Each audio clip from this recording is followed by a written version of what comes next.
Good evening and a happy new year 2025. Welcome to News Watch at Hope TV. Hope your year is coming along well. My name is Melissa Oduor, and on the sign language tonight is Boniface Muredi as we bring you news that made headlines today. News Watch begins now. Now, Wiper leader Kalonzo Musyoka has condemned the Kenya Kwanza government for allegedly orchestrating the disappearances of Kenyan citizens.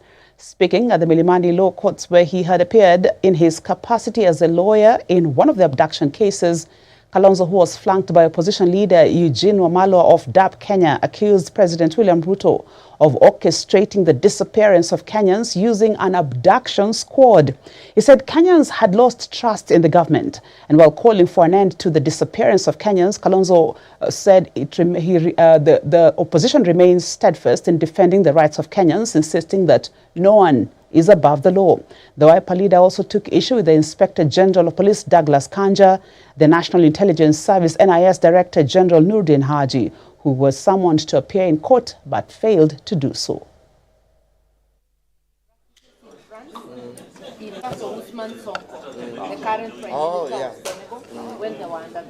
Give all these names in the amended affidavits. We are not going to let this matter go. We gave our pledge as the loyal opposition that we will remain with the people of Kenya. And 2025 is going to be action year. Oftentimes we've been criticized by some of our opponents. Say, what are you offering? We are literally here on the ground to assure Kenyans that will ensure the wheels of justice continue to move. Albeit, we are aware of the other concerns about the shortcomings in the judiciary. By the way, I should have added the name of Yusuf Hassan Ahmed. Yeah? Zainab. Yeah, Hussein. Yeah, Hussein Ahmed was also been missing. And his matter is before Justice Mwita. So we will ensure. Yeah, this is a missing person. Is a member of the County Assembly in Wajir. No explanation whatsoever. So, of course, we have here some of the ones who have known their liberty. Mr. Kavuli here. And we saw the others. Billy Mwangi, his father, also came. And this pressure is the only thing these abduction squads of the chief abductor know. You get abducted, and then some of the sympathizers, underrating the intelligence of Kenyan people, have the audacity to say these people abducted themselves in order to cause maximum pain to their families. And others seem to know who are the abductors. The Mount Kenya jurists have made an application so that these people will also appear to shed light, particularly all those who are at this funeral event in Bungoma, and they know themselves. The majority leader, Kimani Ichung'wah, seems to know. He has very useful information on who is abducting who. Moving on, Deputy President Kithure Kindiki has reassured Kenyans of the Kenya Kwanza government's commitment to eliminate the existing bottlenecks in the new Social Health Authority SHA. Speaking during an assessment tour of SHA at the Kenyatta National Hospital, Kindiki noted that the move aims at ensuring they monitor the scheme in a bid to ensure that every Kenyan has access to health care as promised by President William Ruto. And as Samia Dika reports, Kenya is also set to launch the first kidney institute that will end the nightmares of many who are seeking renal care abroad. Bill was finally passed by 3 months after the Kenya Kwanza government faced off the defunct NHIF and introduced Social Health Authority SHA, Deputy President Kithure Kindiki has now embarked on an assessment tour of the scheme. Starting off at the Kenyatta National Hospital, the DP hailed Taifa Care as a better health scheme evident from the feedback of patients admitted at the hospital. I have been informed by the patients themselves that the process of getting services is fast, outpatient, and even inpatient. And even the approvals for the bills is taking a very good record time. With healthcare being one of the deliverables of the Kenya Kwanza regime, the government has now committed to ensuring every Kenyan has access to quality and affordable health services. It is the intention of government to make sure that every Kenyan accesses medical services, that every Kenyan accesses healthcare services. The assessment, he says, will go a long way in resolving hiccups that the new healthcare scheme has faced over the months. The national government will work in collaboration with county governments to address those bottlenecks around, especially referrals in level 2 and 3 hospitals, and also around diagnostic capacity of those lower level hospitals. With slightly over 15 million Kenyans having been enrolled for SHA, Deputy President Kindiki has made a clarion call to those yet to register to do so and enjoy the services. Numbers are picking up, but they are not good enough. We want to urge every citizen of Kenya to register under the Social Health Authority so that they can be beneficiaries of Taifa Care. It has a better pack. Following rising concerns over the number of Kenyans forced to travel abroad to seek kidney transplant, among other critical healthcare services, the government is set to launch East Africa Kidney Institute that will ensure those in need of renal care have access to the services. It's going to offer not just dialysis services, but also kidney transplant services, cutting down the expenses, the logistical nightmares of many patients from Kenya who have had to travel out of this country for kidney transplants. With Kenyans still hoping that their concerns with regards to SHA will be addressed soonest, it is now a wait and see if primary health care budget allocation will be increased as promised by the DP, a move he says will make the scheme more efficient. For Hope TV Newswatch, I'm Sami Adika.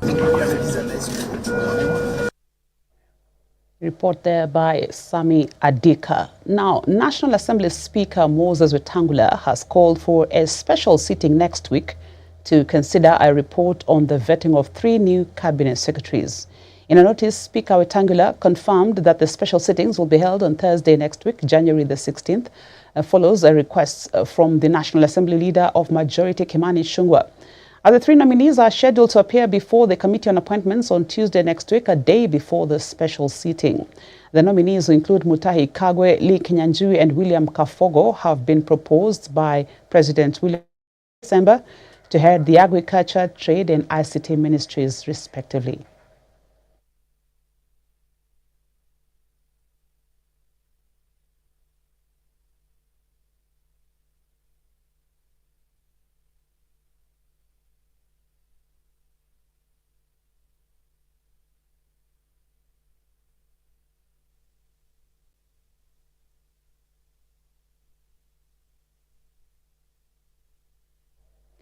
And our parents and guardians whose children will be using public service vehicles to travel back to school for the first term of the 2025 academic calendar have been urged to ensure that their children board roadworthy vehicles. Speaking after mounting a compliance inspection check on the Nyeri-Karatina Road today, Central Region National Transport and Safety Authority Manager Bora Guyo has also cautioned parents and students against boarding private vehicles. He instead advised passengers to ensure that they board registered PSV vehicles to help with accountability in the event of an incident in the course of the journey.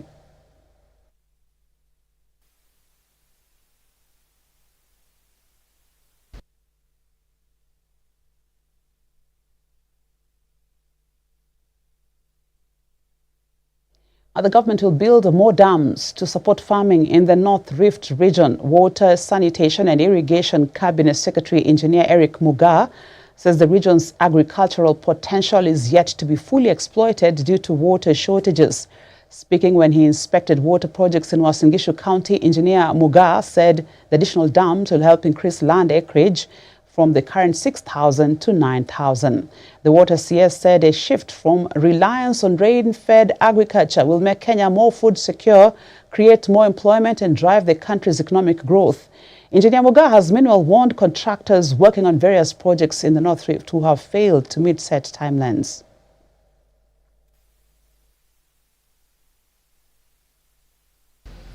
We are in Gishu County in preparation of the presidential visit tour of the region to assess development projects. His Excellency will be here tomorrow and the day after tomorrow to assess development projects in water, to assess development projects on roads, to assess technical institutes that are here, and to look at affordable housing as some of his key agenda. On matters water, I will visit the two colonial dams, some colonial dams, and the two sites that His Excellency the President will coming to visit. Notable projects include the Moise Bridge water supply, Matunda water supply. That is a 1.9 billion project, and the contractor has mobilized, brought some materials on site, and we want to assess progress. On matters irrigation, we have to a tune of around 1 billion projects in the region, including Uasin Gishu, Elgeyo Marakwet, West Pokot, and Nandi counties. Some of the projects that are here, my team and myself will visit like 2 today to just get a feeling of what the contractors are doing. And President William Ruto has held talks with his Botswana counterpart Duma Gideon Boko in Accra, Ghana, on the implementation of the tripartite free trade area TFTA, comprising the Common Market for Eastern and Southern Africa COMESA, the East Africa Community EAC, and the Southern Africa Development Community SADC. The two leaders, who were speaking on the sidelines of the inauguration of President John Mahama of Ghana, said the TFTA will establish a market of 700 million people. According to President Ruto, this, alongside the proposed African Union reforms, this free trade area will unlock Africa's potential, expand opportunities, alleviate poverty, and leverage shared prosperity. President Boko, on his part, has pledged his support for Raila Odinga's African Union Commission chairperson bid.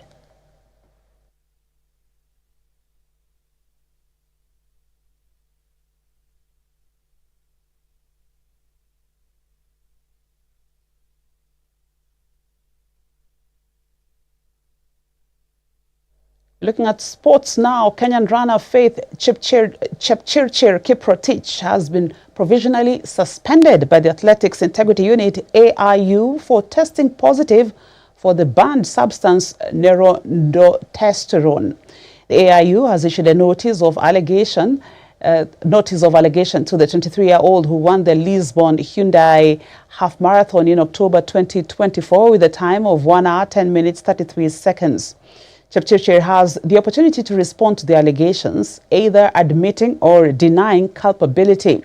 Neurotestosterone, an anabolic steroid banned by the World Anti-Doping Agency WADA for 30 years, is believed to enhance muscle strength and endurance.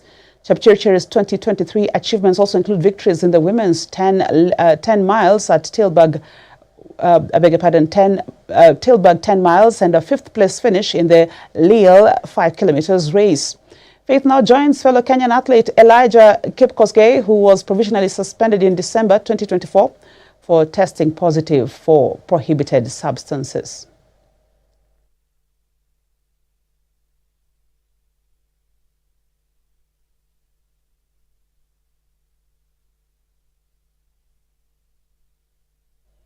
And the Confederation of African Football CAF has announced a 32% increase in the prize money for this year's Total African Nations Championship CHAN to $3.5 million, that's about 1.3 billion shillings. CAF President Patrice Motsepe said the winner of the championships to be co-hosted by Kenya, Tanzania, and Uganda, will now walk away with a significant increased prize money from last competition, when the total prize money was 982 million shillings, with the winner bagging 248 million shillings. The first runners-up went home with 99.5 million shillings. Meanwhile, Nyayo Stadium, with the 30,000 seating capacity, has officially passed the CAF inspection, securing its place as match day venue for the 2025 Africa Nations Championships CHAN, as Kenya co-hosts the tournament alongside Uganda and Tanzania.